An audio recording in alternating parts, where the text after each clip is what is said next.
Andrea Connors was born. She was just 1 pound, 3 ounces. You can see this picture. Those are her feet right there. She's been in the neonatal intensive care unit for nearly 10 weeks. But we have some good news tonight.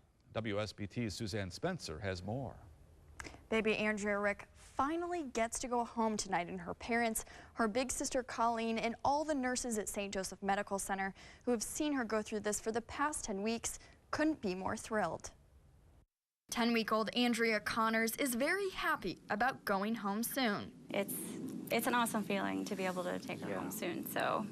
It doesn't seem real. Andrea was born at 1 pound, 3 ounces, 12 weeks early. She's one of the smallest babies the St. Joseph Regional Medical Center has ever seen. I think she's definitely the smallest to have done so well. Babies that small usually have a lot of problems. But Andrea's parents say she is a little fighter. When preemies are born, the first 48 hours they tend to do well, and then they declare themselves, which is when they start showing what kind of problems they're going to have. And she just never did.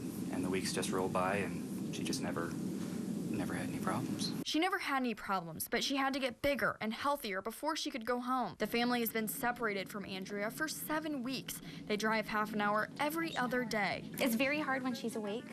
Yes. So I try not to leave while she is awake. Yeah, we usually have to wait till she's asleep to leave, because if she's looking at us, we can't leave the room. What makes Andrea's story even more special is that her big sister Colleen was also born prematurely. It was like deja vu since we've been through it once, and it was terrifying, really. But knowing that, you know, we were at the right place at the right time. In both cases, Katie's health was at risk, and birthing the baby was the only way to save both she and her children. A decision that Katie and Ryan say helped them learn to lean on those around them. Probably just leaning on each other and. Yeah. Our church has been really helpful. Yes, what's really helped is I think about more than half of the nurses that have taken care of Andrea also took care of Colleen 9 years ago. Cindy Martz was one of those nurses.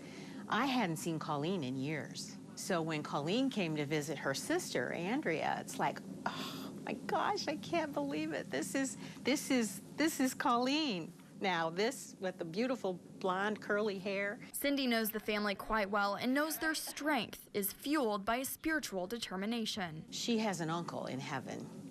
And I think Uncle Andy is looking out for Miss Andrea. And I really think that has been a big part of Andrea's fighting spirit. Colleen is tickled just to hold her baby sister. I have a dog that's going to be eager to see her. In fact, she's kind of heavy. She's making my arms tired.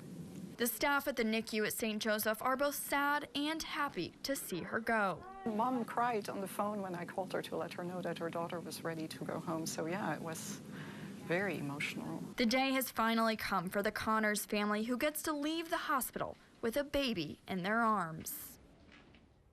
Now, obviously a very happy day for the Connors family. Doctors told me Andrea was incredibly lucky to have very few health problems for being born at just 1 pound, 3 ounces. They say Katie's attention to prenatal care was critical to Andrea being a happy and healthy baby who now weighs 3 pounds, 9 ounces.